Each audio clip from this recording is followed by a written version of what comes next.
नमस्कार दोस्तों, स्वागत है आपका इन्वेस्टिंग दर्पण की एक और वीडियो में। और बात करेंगे इस वीडियो में नारना हरदयालिया स्टॉक के बारे में। बात करें स्टॉक की तो आपको एनएससी पर यह एनएच के नाम से देखने को मिलेगा। बात करें नारना हरदयालिया की, यह अपने सेक्टर में एक शानदार स्टॉक है। और बात करें इस स्टॉक की तो यह सबसे अच्छा और सबसे सस्ता है। तो यह भी मैं आपको बताऊंगा कि यह स्टॉक सबसे अच्छा और सबसे सस्ता क्यों है।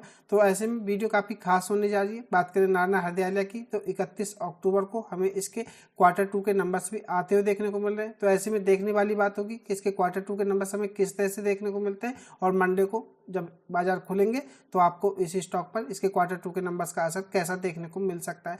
बात करें नारना हरदयालिया की तो इस स्टॉक में आपको FIH और DIH का भी काफ़ी तगड़ा इन्वेस्टमेंट देखने को मिलेगा।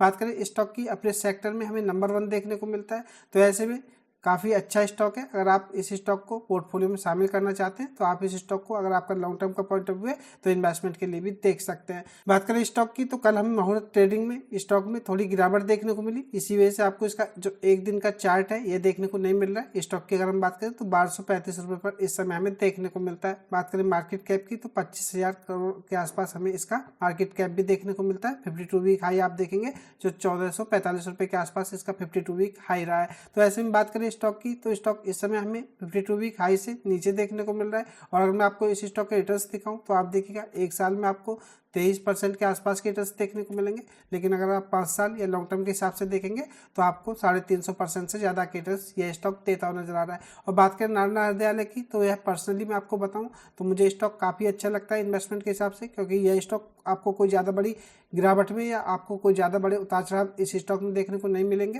तो जिसकी वजह से कहा जा सकता है कि स्टॉक कंसिस्टेंट रिटर्न बना करके देता है और काफ़ी समय से यह स्टॉक कंसोलिडेट भी हमें करता हुआ देखने को मिल रहा है। तो ऐसे में इसके Q2 के नंबर्स के चलते आप चाहें तो इस स्टॉक को फ्रेश इन्वेस्टमेंट के लिए भी देख सकते हैं। स्टॉक अच्छा है। अगर आपका लॉन्ग टर्म का पॉइंट ऑफ व्यू है तो ये आपको लॉन्ग टर्म में अच्छे रिटर्न्स बना करके देने की पूरी कैपेबिलिटी रखता है। तो चलिए देख लेते हैं इसके Q2 के नंबर्स हमें कैसे देखने को मिल रहे हैं और क्यों हमें यह स्टॉक अपने सेक्टर में सबसे अच्छा देखने को मिलता है। बने रहिएगा वीडियो में। इससे पहले चैनल पर नए हैं तो चैनल को भी सब्सक्राइब कर लें। वीडियो अच्छी लगे तो वीडियो को लाइक करना भी ना भूलें। बात करें नारना हरदयालिया की तो स्टॉक का मैं आपको ओवरव्यू देना चाहूँगा। स्टॉक आपको BSE पर और NSE पर दोनों पे देखने को मिलेगा। बात करें मार्केट कैप की तो आपको बता ही चुका हूँ 25,000 करोड़ से ऊपर देखने को मिलता है। करंट प्राइस स्टॉक का 1250 के आसपास देखने को मिलता है। 52 वीक हाई और लो आप देखेंगे तो इसका 1445 हाई देखने को मिलता है और लो इसका 1026 रुपये रहा है।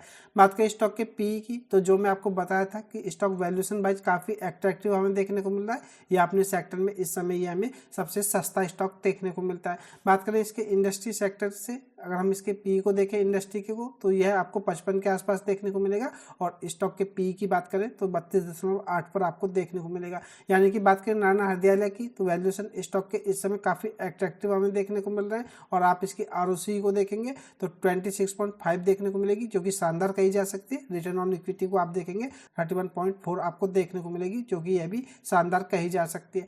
बात करें नारना हरदयालिया की तो वैल्यूएशन स्टॉक के काफ़ी अच्छे हैं और ROCE और ROE भी काफ़ी अच्छी देखने को मिलती है। और आप इसके PEG रेशियो को देखेंगे तो आपको यह भी 1 से कम देखने को मिलेगा। यहाँ तक की बात करें तो यह आधे से भी हमें कम देखने को मिल रहा है, जिससे कि कहा जा सकता है कि स्टॉक इस समय इन्वेस्टमेंट के हिसाब से इस समय काफ़ी अच्छे वैल्यूएशन पर देखने को मिलता है। तो यह भी आपको पता होना चाहिए। अब बात करें इसके पीर कंपैरिजन की तो आप इसको देखिएगा हेल्थ केयर में। अगर हम बात करें हॉस्पिटल सेक्टर से तो आप अपोलो हॉस्पिटल को देखिएगा, मैक्स हेल्थ केयर को देखिएगा, Fortis health care, poly Medicare, global health और डॉक्टर लाल पैथ लैब्स को आप देखिएगा। अगर हम बात करें कि PE की तो यह हमें नारना हरदयालिया का 7 नंबर पर PE देखने को मिलता है, जो कि 32.77 है।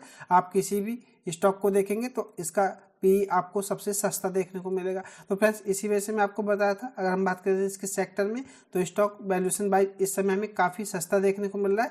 यह अपने सेक्टर स्टॉक में यह सबसे अच्छा स्टॉक है। बात करें इसकी ROCE की तो आप इसको भी देख लीजिएगा। अगर हम बात करें सभी स्टॉक्स से तो आप देखिएगा नारना हरदयालिया की ROCE भी आपको सबसे बढ़िया देखने को मिलेगी। तो कहा जा सकता है कि स्टॉक अपने सेक्टर में ROCE के मामले में भी शानदार देखने को मिलता है। और बात करें PE के हिसाब से तो भी हमें सेक्टर में सबसे सस्ता देखने को मिलता है। तो फ्रेंड्स ऐसे में अगर हम बात करें तो नारना हरदयालिया स्टॉक में आप चाहें तो फ्रेश इन्वेस्टमेंट भी कर सकते हैं। तो यह भी आपको पता होना चाहिए। और मैं इसका शेयर होल्डिंग पैटर्न भी आपको बताना चाहूँगा। बात करें प्रमोटर्स की तो प्रमोटर्स इसमें 63.85% आपको देखने को मिलेंगे। बात करें इसमें FIH तो आपको 9.69% FIH भी देखने को मिलेंगे। यानी कि FIH के पास भी 9.5% से ज़्यादा की हिस्सेदारी है। और आप बात करें DIH की, तो DIH इसमें आपको 7.90% देखने को मिलेंगे।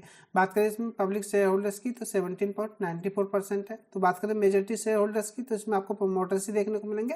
उसके बाद FIH और DIH का इस स्टॉक में काफ़ी अच्छा इन्वेस्टमेंट हमें देखने को मिलता है। तो बात करें शेयर होल्डिंग पैटर्न की, तो यह भी हमें काफ़ी अच्छा देखने को मिलता है, तो इसके बारे में भी आपको पता होना चाहिए। अब बात करें नारायण हृदयालय की, तो इसके Q2 के नंबर्स को देख लेते हैं। बात करें क्वार्टर बेसिस के हिसाब से, यानी कि जून 24 से सितंबर 24 की परफॉर्मेंस को अगर हम देखें, तो आप रेवेन्यू को देखेंगे तो 1341 करोड़ रुपए से बढ़ करके 1400 करोड़ रुपए हो गया। तो हमें रेवेन्यू या सेल्स इनकी बढ़ती हुई देखने को मिल रही है। बात करें EBIT की, तो यह 304 करोड़ रुपए से बढ़ करके 308 करोड़ रुपए हो गई है। तो EBIT में भी हमें जंप देखने को मिल रही है। बात करें नेट प्रॉफिट की, तो 202 करोड़ रुपए से कम होकर के 199 करोड़ रुपए हो गए। तो हमें इनके नेट प्रॉफिट मामूली से कम होते हुए देखने को मिल रहे हैं। तो कहा जा सकता है कि हमें रेवेन्यू बढ़ता हुआ देखने को मिल रहा है, लेकिन नेट प्रॉफिट थोड़े कम होते हुए देखने को मिल रहे हैं। या कहा जाए तो इसके Q2 के नंबर्स के हिसाब से अगर हम परफॉर्मेंस की बात करें, तो हमें परफॉर्मेंस थोड़ी वीक नजर आ रही है। बात करें EPS की, तो 9 रुपये 85 पैसे से कम होकर के 9 रुपये 72 पैसे रह गया। तो EPS में भी मामूली सी गिरावट है। तो बात करें नंबर्स की, तो नंबर्स हमें ऐसा भी नहीं है कोई ज्यादा खराब देखने को मिल रहे हैं, लेकिन नंबर्स थोड़े वीक नजर आ रहे हैं। तो यह बात आपको पता होना चाहिए। और अब देखने वाली बात होगी कि बाजार इसके नंबर्स को लेकर के कैसे रिएक्ट करता है और स्टॉक पर इसके Q2 के नंबर्स का असर किस तरह से देखने को मिलता है। बात करें सितंबर 23 से, यानी कि ईयर ऑन ईयर बेसिस के हिसाब से अगर हम देखें, सेल्स यानी कि रेवेन्यू में हमें 7% की जंप देखने को मिलती है। EBIT की बात करें तो ये अनचेंज देखने को मिल रही है। नेट प्रॉफिट हमें ईयर ऑन ईयर बेसिस के हिसाब से भी 12% कम होते हुए देखने को मिल रहा है। और EPS में भी 12% की गिरावट देखने को मिल रही है। तो बात करें नारायण हृदयालय की, तो ईयर ऑन ईयर बेसिस के हिसाब से भी हमें रेवेन्यू बढ़ता हुआ देखने को मिल रहा है, लेकिन नेट प्रॉफिट गिरते हुए देखने को मिल रहे हैं। या कहा जाए तो नंबर्स हमें थोड़े वीक ही नजर आ रहे हैं। तो फ्रेंड्स, ऐसे में अगर हम बात करें नारायण हृदयालय की, तो स्टॉक अच्छा है, सस्ता है, यह मैं आपको दिखा ही चुका हूँ। तो ऐसे में बात करें नंबर्स की, तो नंबर्स वीक नजर आ रहे हैं। तो इसका मतलब यह नहीं है कि स्टॉक खराब हो गया है। अगर आपको इस स्टॉक में गिरावट देखने को मिले, तो आपके पास इस स्टॉक में इन्वेस्टमेंट का भी एक शानदार मौका हो सकता है।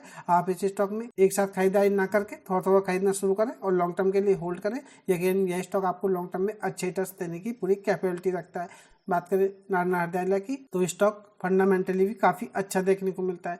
तो मुझे यही खास अपडेट नारायण हृदयालय स्टॉक से आपको देनी थी। और आप भी मुझे अपना कमेंट करके बता सकते हैं कि नारायण हृदयालय स्टॉक आपको कैसा लगा और आप इस स्टॉक को इन्वेस्टमेंट के हिसाब से किस तरह से देखते हैं। और अगर आपको वीडियो अच्छी लगी हो तो वीडियो को लाइक करें, शेयर करें। मैं मिलूंगा आपसे नई वीडियो में, तब तक के लिए नमस्कार।